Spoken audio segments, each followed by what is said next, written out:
It was a cold, dark night, and I had just sat back with a stiff drink and the daily rag to collect my thoughts. Even though I don't smoke, a cigarette burns in an ashtray because it looks cool when you backlight such things. My mind keeps wandering about that elusive dame I met down on the tracks. She's always spinning her wheels and says she's playing me on the level. Me? I think her track is bent, and I don't believe her when she says she can help me out by adding a certain flair to what I do. Then again, I could take her up on it, and just maybe, if I use her carefully and play my cards right, she can make me look good. Oh, that dame. Her name is Dolly, and she's got a date with destiny.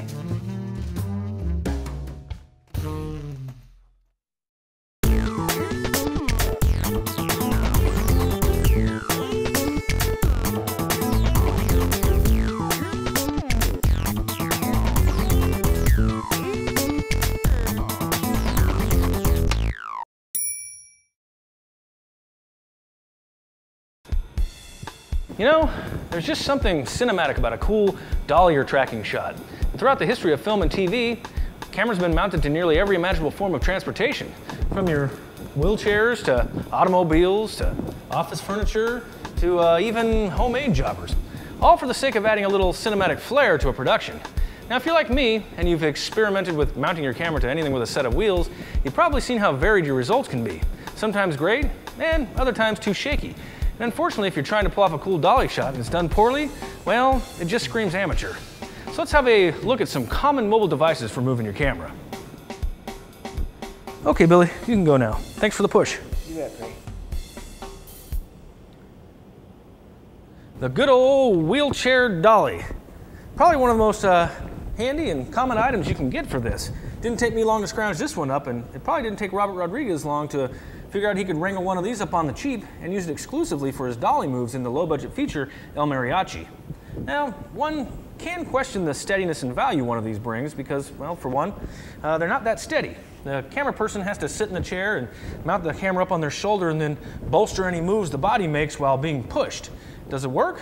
Well, heck yeah. For this particular flick, it added a certain charm.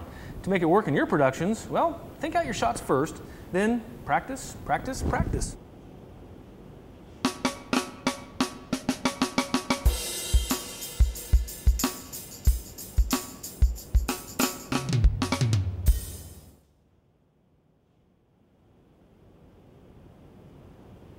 This is probably the cheapest and most effective dolly I've ever used, the good old homemade skateboard dolly. It ensures a smooth ride, and if used carefully, no one's going to be able to tell the difference between this and a dolly that costs thousands. But there are some drawbacks, in my opinion. For one, you're kind of limited in track length. 10, 12, I suppose you could use 20-foot PVC pipe.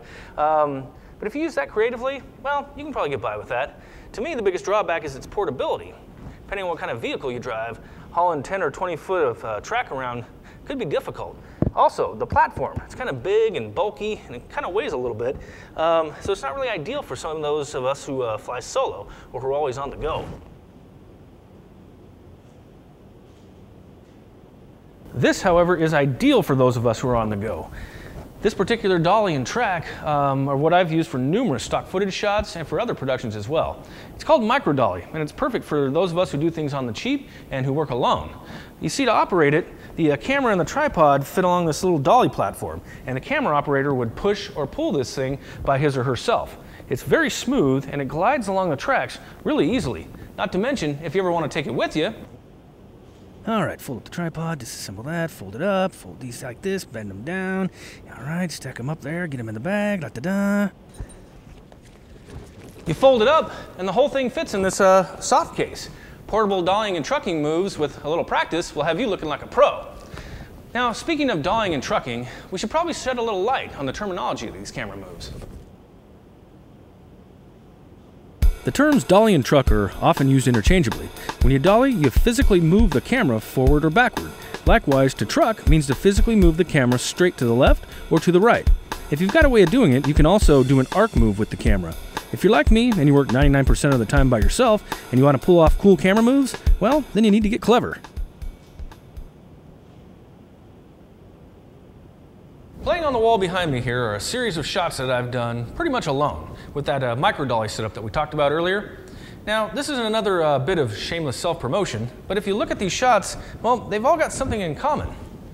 What is it? Well, I'm trucking or tracking in each shot instead of dollying. Why? Well, to dolly in or out means that I have to increase or decrease the distance from my subject. And to do that, I also have to pull focus while moving the camera, while tilting, and it's all just a little bit difficult to do on your own. But with a trucking shot, I can get my subject a certain distance away, lock the camera down, and then concentrate on the most important part of this technique. That's moving the camera. Now, I'm not saying to never dolly, just to be creative when setting up shots on your own.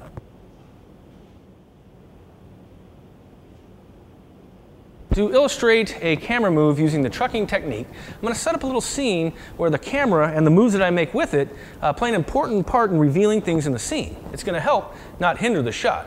So, if you're as annoyed as I am right now at the constant moving of this camera, then good. That's gratuitous camera movement just for the sake of moving a camera. Now, don't do this. If you're going to go through the effort, at least do a little planning first to determine whether the shot needs a move or not. Is it going to help or is it going to hurt? And be honest with yourself. Okay, Billy, you can go back to moving it. Thank you, Perry. Now, for our purposes, I feel like this scene needed a camera move to help fulfill it, and it was well thought out. So, let's see what our villainous friend Dolly is up to in this scene called The Femme Fatale.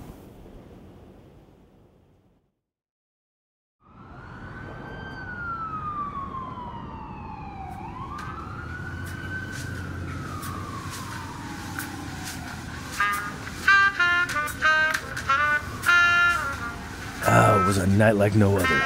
My dogs were barking from another hard day of hitting the pavement, so I just kicked back to relax and put this miserable day behind me. Then I hear a noise that'll end up changing my life forever. Ah, yes, that figure, that alluring dame. No, it's not Dolly. It's Dolly's best friend, Truxie. And even though my gut tells me this is a setup, my gut's not the one doing the thinking for me.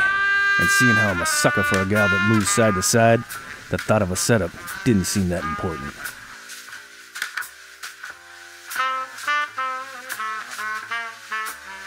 Dolly.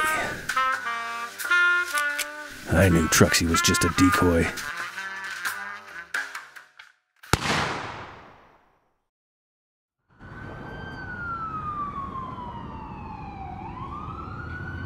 Let's recap, shall we? All right, let's see. Let's get my sawhorses out here, get my makeshift table. Excellent, and a piece of glass for the top. Good. Some props, put them there for now. Time to pull out the old dolly, unfold that, get the tracks into place, and the platform, good. Get my tripod and a camera. Excellent. And, oh yeah, I need a chair for myself. Good. And for lighting, 300-watt guy for the window light and the blinds on the background. Looks good. And okay, how about, a couple more props, fill those a little bit. Excellent. And one more light for silhouetting me, a little 250-watt guy. All right, so there you go. Whatever means you use to move your camera, just be sure to think out the moves ahead of time. Write your setups down on paper and just try to visualize them first. That way you can avoid the curse of the gratuitous dolly. Sounds like there might be a sequel there.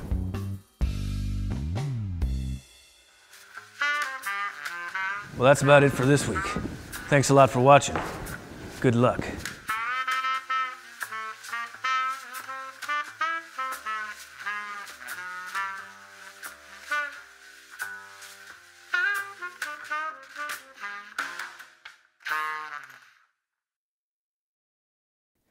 Faster, Billy, faster! Woo! Okay, Perry.